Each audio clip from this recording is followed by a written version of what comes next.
নমস্কার বন্ধুরা, তোমরা সবাই কেমন আছো? আশা করি সবাই ভালো আছো।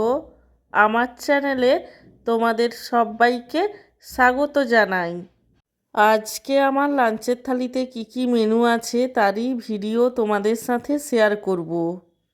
আজকে আমার লাঞ্চের থালিতে রয়েছে গরম গরম সাদা ভাত, তার সঙ্গে রয়েছে কুমড়ো ফুলের বড়া ভাজা, পেঁপে ভাজা, আলু সেদ্ধ মাখা, আলু সেদ্ধটাকে ভাজা পেঁয়াজ, ভাজা শুকনো লঙ্কা, সর্ষের তেল আর নুন দিয়ে মাখা হয়েছিল।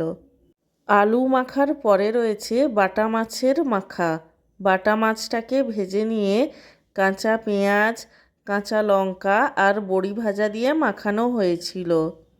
সব শেষে রয়েছে এক বাটি আলু দিয়ে এঁচোড়ের তরকারি। আমার আজকের এই লাঞ্চের থালির ভিডিওটি তোমাদের কেমন লাগলো সেটা কমেন্ট করে জানিও। আর চ্যানেলটিকে সাবস্ক্রাইব করে পাশে থেকো।